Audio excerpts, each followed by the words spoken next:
Can y'all hear me? No? Can y'all hear me? Dr. Fauci. Hey, Steph. How you doing? I'm good. How are you? Very good. Sorry for the technical difficulties, but I'm glad I got connected with you. And I like that background too. Oh man, I appreciate you coming on. I know you're a busy man, and obviously this time is a sense of urgency with everything that you're doing. So one, I appreciate your commitment to protecting the masses and bringing all your expertise and knowledge of how this virus spreads and informing the people how we should take this seriously. And I just want to thank you for your commitment to that because we all know how important it is for all of us to be in the know, to have the right information, to be able to act accordingly. So thank you for your time hopping on with me. My pleasure. All right, so what we did, I put out the request yesterday. Everybody knew that I was going to be talking to you, so I try to compile as many questions as possible from all of my followers, everybody who wanted to ask you questions directly, and we'll kind of just see how the conversation goes, and just would love your sound advice. So I'll start with a pretty simple one, I think, but just in terms of how is COVID-19 different from the flu in terms of how it interacts with the body and just how it spreads? Well, it's similar in some respects, Steph, in that it's a respiratory illness that's transmitted by the respiratory route. It gives a degree of pathology that's mostly pneumonia. The reason it's different is that it's very, very much more transmissible than flu. And more importantly, it's significantly more serious. Let me give you some very quick numbers. Okay. Overall mortality of seasonal flu that you and I confront every year is about 0.1%. The overall mortality of coronavirus is about 1%. Sometimes, like in China, it was up to 2 to 3%, which means it's at least 10 times more serious than the typical influenza. So when people kind of compare it, in some respects, it has some similarities, but it's really, really different in its degree of seriousness. And is that, I know they've been hearing a lot of kind of rumors around or numbers around from, when it showed up in China to other different countries, the discrepancy amongst ages, right, and how it affects, obviously we have underlying health conditions, or, if you're a little older, that it affects you a little bit more seriously. But has that shown differently here in the States in terms of different age brackets and just the severity of how the cases of death versus in Sure, intensive care units and all those type of things? Yeah, mostly the same, but with some interesting, maybe disturbing differences. If you look at China, you look at Europe, you look at South Korea, it predominantly is reasonably benign, if you want to call it that. You get sick, but you don't get into serious trouble if you're young. Very heavily weighted towards the elderly and those with underlying conditions, heart disease, lung disease, diabetes, kidney disease. Those are the people who have a higher degree of mortality. We know that for sure. We're seeing that a lot now in the United States, but what we are starting to see is that there are some people who are younger, people your age, young, healthy, vigorous, who don't have any underlying conditions, who are getting seriously ill. It's still a very, very small minority, but it doesn't mean that young people like yourself should say, I'm completely exempt from any risk of getting seriously ill. And that's the reason why when we talk about being careful of physical distancing, doing the kind of social separation, it means not only for the elderly, but the young people have to do it too, for two reasons. One, you need to protect yourself because you're not completely exempt from serious illness. But two, you can become the vector or the carrier of infection, where you get infected, you feel well, and then you inadvertently and innocently pass it on to your grandfather or your grandmother or your uncle who's on chemotherapy for cancer. That's what we got to be careful of. And that's really one of the reasons that I wanted to have this Q&A and hopefully reach, a different demographic or people that, are interested in the facts of what's going on, because you see all the different, visuals of people at the beach, at parks, like in crazy, public gatherings, and not really adhering to that social distancing kind of concept, and like the sense of urgency of what you just said of how that can continue the spread of the virus, but affect people that unknowingly, even in their own families, that it might, show up a little different, or lead to some, drastic and dire situation that they don't want to find themselves or anybody in their family in. You're absolutely correct. We really do have a responsibility to protect the vulnerable ones. And the vulnerables are the elderly and those with underlying conditions. We've got to make sure they are clearly protected from this, which could be very serious for them. And so, I guess probably we're on going into week 3 of since the NBA has been shut down in terms of postponing the season. Obviously, the Olympics just announced, moving to next year to do their part in terms of, keeping large gatherings from happening, and just being smart and precautious. My question is, like, what needs to happen in terms of, the numbers, or what metric are you looking at to be able to then determine at mass that, large gatherings, sporting events, those type of things are okay to, revisit as not a threat to continue, the spread of the virus? That's a great question, Steph. And that's what we deal with on a daily basis when we sit down in the Situation Room at the White House every day to go over that.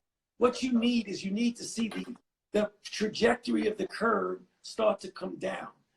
We've seen that in China. They went up and down. They're starting to get back to some normal life. They got to be careful they don't reintroduce the virus into China. But they're on the other end of the curve. Korea is doing that. They're starting to come back down. Europe, particularly Italy, is in a terrible situation. They're still going way up. The United States is a big country. We have so many different regions. Like New York City right now is having a terrible time, and yet there are places in the country that are doing really quite well. You could probably identify people, contact trace, and get them out of circulation. Whereas in New York City, it's doing what's called mitigation, trying to prevent as best you can the spread. So in direct answer to your question, we could start thinking about getting back to some degree of normality when the country as a whole is turn that corner and start coming down. Then you could pinpoint cases much more easily than getting overwhelmed by cases, which is what's going on in New York City. Part of that, right, in terms of testing, so like the numbers are going through the roof, and I think it just checked, we're, in terms of number of cases, I think we're approaching or even maybe close to surpassing Italy. Obviously, we're a bigger country, so you have to take that into account. But like testing is becoming more accessible than it was 3 weeks ago. And I know that there's different efforts in different parts of the country that are trying to address that issue. I myself, I had flu-like symptoms about 3 weeks ago, or 2 days before the NBA shut down, and I got a test, pretty much right away. And I know that there's a conversation now about just the overall accessibility of tests, and how those are starting to roll out in different parts of the country. Like, what's your assessment of that process? How important is that process, whether you have symptoms or whether you don't? And when it comes to dealing with each individual case, like, how are we addressing the testing issue? Okay, great question. That's been a real issue. Early on, several weeks ago, we were not in a place where we needed to be or wanted to be. We did not have as much accessibility of testing as we now have and that we will have going forward. Right now, there are literally hundreds of thousands of tests that are out there now, mostly because we got the private sector involved, of the companies who know how to make it and make it well, make large amounts. So we're going very much in the right direction. In specific answer to your question, you did the right thing. I mean, if someone right now gets flu-like symptoms, a fever, aches, and a bit of a cough, the first thing you do is stay at home. Don't go to an emergency room, because then you might be infecting others. Okay. Get on the phone with a physician, a nurse, or a healthcare provider. Get instructions from them what to do. And if available, you can get a test. But the critical issue is don't flood the emergency rooms. Stay at home. If you really are obviously seriously ill, then you've got to go quickly there. But if you just have aches, pains, and a fever, stay where you are, but contact your physician. So if you have those symptoms, right, now we have, this is one of the most popular questions that I received yesterday and up until, you know, our interview started, where people really want to know, if you contract the virus, you quarantine yourself, you go through the recovery process, and then you know, the symptoms either wane or sometimes you might not have symptoms, and you know the virus kind of passes through. What does it mean to be recovered, and can you get the virus a second time? And if yes or no, does that influence, you know, how testing kind of goes in the future in terms of trying to detect an antibody, or even address like that conversation around herd immunity and how to really not let this be a cyclical thing that, or is it a cyclical thing in terms of, you know, what to expect in the future? Okay, Steph, you had 3 or 4 or 5 questions. I know, sorry, I'm okay, I'll go in. We'll start with the first one. Can you get the virus a second time? Let's keep it okay, well, but let me get to the first one, which was also important. All right. So if you're infected and you recover, the question is, when can you go out and be safe to not infect others? The general rule is you have to have 2 cultures 24 hours apart that are negative. That's what the rule is now.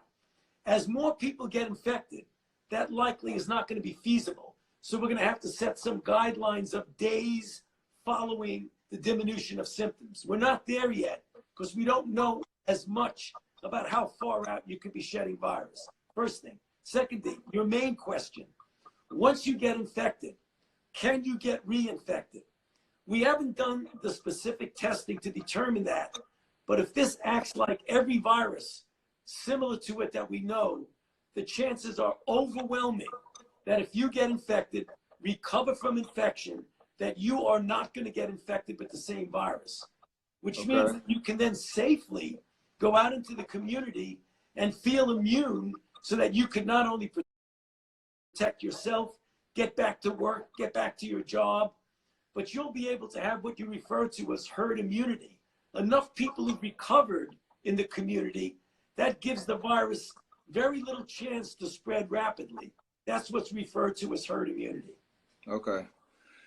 In terms of the timeline that we're in right now, I heard this I guess rumor or belief that kind of with like the flu, that in warmer weather or warmer months over the summer, that diminishes the ability for the virus to spread or to act as it's doing right now. Is there any truth to that? Well, with other viruses like seasonal influenza that we get confronted with every year, and other coronaviruses that are more benign, typical common cold, what you said is true. As the weather gets warmer, viruses tend to do poorly in warm, moist weather and do quite well in cold, dry weather. And that's one of the reasons why, in addition to the fact that in the warm weather, you're more outside and not confined in a room, that these kind of respiratory viruses tend to go down as you get into the summer months. The only issue is, Steph, we don't know whether this is going to happen with this virus because this is the first time we've ever dealt with this virus. So it's not an unreasonable assumption to think that it's going to go down, but you don't want to count on it. Right. That's what I'm just thinking about from the general population standpoint in terms of how important, you know, that social distancing effort is. Obviously, there's people that are in tough situations, having to make tough decisions, trying to earn, you know, their income, whether they're in the essential services category in their industry and they need to go to work. Those type of things. Like, what's the risk of lifting those? Each city, each state is kind of dealing with that on a case, by case basis. But what is the serious risk of lifting those social distancing or shelter in place or stay at home initiatives too early, and that balance of where we're at with, shutting down the entire economy? Well, Steph, it is not an all or none process. I mean, when you're locking down the way Governor Newsom did in California and the way Governor Cuomo's doing in New York City, That's the extreme. That's a heavy hammer on something. Even if you kind of lessen those restrictions, everybody until this is over should practice some degree of physical distancing and care. Not big crowds, wash your hands a lot, be careful. You can do that and still get back to somewhat of a normal life. There's a big difference between the extreme of locking a city down, Right. opening it up a bit, but being more careful than you normally would be. And I think there are places in the country now where you want to look at carefully and say, you know, maybe you want to pull back a little bit on the restriction, so long as you just don't let it rip and say, I don't care what happens. So Right. you treat New York City a little bit different the way you treat Nebraska. That's kind of in the spirit of what America is, in terms of we're not overreacting, right? That's I've heard that term in terms of, you know, people feeling, you know, threatened by the change in the reality, but there's no overreaction to this. This is a serious thing. You're absolutely right. We need to make that point. This is serious business. We are not overreacting. Can I go back to testing right quick? Because I'm Sure. watching some of the comments come in as we go. In terms of like just specifics on like the access to testing, like currently, just why I guess is it so challenging to get a test if, you know, you do have the symptoms, or to your point earlier about, you know, they're at a level where you feel like you need, you know, medical attention immediately versus, you know, your common, you know, flu-like symptoms. But if you want to go get a test, like what are the things that are inhibiting those being accessible to the masses? Well, there should be nothing now that's inhibiting it, but originally the system, the way it was set up, Steph, was not geared to this kind of massive capability of instantaneously, safely getting a test, getting it done in a really good period of time, not days and days, but hours. Right now, the system is changed predominantly because it's being handed over to the commercial firms who know how to do it. Okay. It starts off as a public health measure from the CDC. It now needs to be and is being handed over to the commercial group. And so you're, forgive my ignorance in terms of like you're testing the test to understand if you have the virus or not, and that's being rolled out. Is there another process of tests that are being developed to test like the development of antibodies, and so we know if you've gone through the process or not? Sure. Like you said, you built up that immunity that you can start to understand the numbers of how many people have gone through that to get back to kind of normal life quicker. Steph, that's not a stupid question. That's a smart question. Because that's exactly what we are doing and what you need to do. There's two types of tests, and you described it as well as anybody. One, to determine if you are actually now infected. That's the test that people need to get screened. Another test determines if at some time you were infected. It's an antibody test. It's much quicker, it's much easier, it's much cheaper. Those are the kind of tests where you can determine out there how many people actually did get infected and recovered. A very important piece of information that we need to get. And on that, I know there's a timeline for developing a vaccine, right? And that another certain tests and trials have started in different areas, but I heard it's a 12 to 18 month timeline really to be able to even roll that out in any kind of form. But what does that process look like, and what is the likelihood that we get to a success in a vaccine in that time frame? And how does that affect, I guess, follow up with how that would affect the cyclical nature possibly of the corona? Okay, another great question. Well, the vaccine development, we have started on the development of vaccine faster than ever in the history of any virus. From the time it was discovered to the time we actually made it and put it into a trial. But when you test the vaccine, it's multiple phases. The first thing you got to do is make sure it's safe. We started that a couple of weeks ago. When you find out it's safe and that it induces the kind of response you want it to, then you do it in a lot of people. The first safety trial, to be careful, is like 45 people. Then you go into hundreds, if not thousands of people. in what's called the phase 2/3 trial to determine if it works. That's the thing that's going to take an additional 8 months or so. So when you add up the 3 or 4 months for the phase 1 plus the 7 or 8 months, you get about a year to a year and a half. If we really push, we hope that we will know by the time we get into next winter whether or not we have something that works. So a vaccine is going to be totally relevant for if it cycles into another season, which, Steph, quite frankly, I think it's going to do. Right. Because this virus is very, very transmissible, and we're seeing it throughout the world. I cannot imagine it's just going to disappear. So vaccines are going to be important for the next time around, not for what we're dealing with now. So on that front, like right now we're dealing with the first wave, right? So there's a potential, in terms of what you just said, that there could be multiple periods of, you know, whether it's New York, whether it's California, and you're kind of tracking, you know, where the hot spots are, but that there could be more responsibility for social distancing or shelter in place or different in directions that, you know,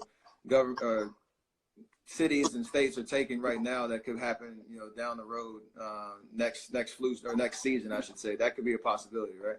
You know, Steph, it's a possibility, but I think and I hope, and it's not just hope, because I think if we do it right, it will happen this way, that we will get enough experience so that when it does come back, we'll be able to immediately identify, isolate, and contact trace. And if you do that effectively, you don't have an outbreak. You contain it at a very low level, which would mean we won't have to lock down again. We could treat individual ones and prevent the outbreak. Prevent what we're seeing in New York City. Prevent what we're starting to see right now in New Orleans. Those are the kind of things that if we go around that cycle, I think we can avoid that. We'll be much different than what we're doing right now. Absolutely. So in terms of masks, right? So there's a conversation around the N95 respirator mask, or your kind of standard surgical mask, or whether you're sick or healthy, whether you should wear one or not if you're, you know, going out in public, or can you speak on just the effectiveness of, you know, masks in this kind of to address the problem, you know, and how that the access to those N95 masks around the country, like, are we in short supply? We need more. Like, how's that process going? Okay, we certainly need more. We have much more supply now than we had just literally a week or two ago. You have to prioritize who needs the mask and who should wear it. Okay. First and foremost, healthcare providers, doctors, nurses, and health providers who are taking care of a person with coronavirus disease to protect them from getting infected. Because what's happened in Italy and what happened in China is you can knock out your healthcare force and then you're really in trouble. So protect the person. The other one is if you are infected, to put a mask on to prevent you from spreading it to someone else. The third priority is the general population, who, if they wear a mask, they may assume that it's 100% protected. It's just not. It's probably, you can guess a number, maybe 50%. So when we say you don't need to wear a mask, what we're really saying is that make sure you prioritize it first to the people who need the mask. In a perfect world, if you had all the masks you wanted, then somebody walking in the street with a mask doesn't bother me. You could get some degree of protection, but make sure you prioritize it well. And I was just thinking about like all the different, you know, ways to address that issue. Obviously, there's, you know, the federal government down to, you know, your state governments trying to, I heard that a lot of state governments are having to go buy them on their own and try to, you know, supply those to, like you said, where it's needed. Are we going about that the right way in terms of, you know, that process and getting that access and just? Yeah, you know, there's a stockpile. We don't have a lot of visibility. Yeah. No, Steph, there's a stockpile of, you know, tens and tens of millions of masks. But, you know, we live in a country that we can do things pretty efficiently. Once you get the private sector, these companies involved, they could whip out millions and millions of masks. So, I mean, literally at the last meeting we had, say, okay, enough is enough. Let's get them and flood it. Let's get those companies to make them. And they're willing to do it. You know, it's very interesting. You would think that the federal government would almost have to force them to do it. Right. We're not seeing that. We're seeing they're stepping forward, wanting to do it themselves. I appreciate that. Just from your vantage point, you've been front and center from the start, again, spreading, you know, accurate, truthful information and trying to, I know things change on the daily and you're following that trend, but what's the biggest piece of, I guess, misinformation and that you know that's kind of been out and, you know, for public consumption, and what would you kind of say to correct that whatever issue that is? You know, I think you brought it up in one of the questions that you asked me, this dichotomy between people who are being frightened to death of it versus people who don't even believe it and think it's something trivial that you don't have to worry about. I'd like to get the people in the country to realize that we are dealing with a serious problem. It's something that we've modified our lives. It's not convenient to lock yourself in. It's not convenient to not do the kinds of things. It's not convenient for you not to be playing basketball. But we're going through a period of time now where we've got to, as a country, pull together, don't get frightened, don't get intimidated, use the energy to be able to confront it and do the kinds of things that'll put an end to it. So I want to get rid of that misconception that there's extremes. Either the world is going to end or we don't want to do anything. It isn't that. It's somewhere in the middle. I appreciate it. I think that's what we all needed to hear. It's what, you know, the reason I wanted to do this and be able to have this FaceTime with you, just because from when anybody's life is interrupted and whether you've been affected personally by COVID or not, from somebody contracting the virus or what have you, that level of comfort that what we're doing is, you know, what we're doing is in the right spirit of trying to stop the spread as fast as possible, return people to their normal lives, but, you know, taking this seriously and understand that there is a strategy to doing that and that we all kind of have to adhere to it. So just in that respect, like, where would you send, you know, your everyday person to find that information if we can't get on an IG live and ask these questions? Like, where would you send them to stay in the know? Yeah, well, there's a couple of websites. There's one called coronavirus.gov. It's part of the CDC website. You can either go into cdc.gov and get into it, or go right to coronavirus.gov. All the information you want is right there. Perfect. We're going to save this this Q&A and hopefully people can go back to it and get all that pertinent information. I appreciate you so much for being available and being selfless enough to have this conversation with me. And thank you again for you and your entire team protecting all of us. And can't thank you enough. Thank you very much, Steph. It's a pleasure being with you. Thank you for giving me the opportunity to be with you. Absolutely. All the best. Thank you.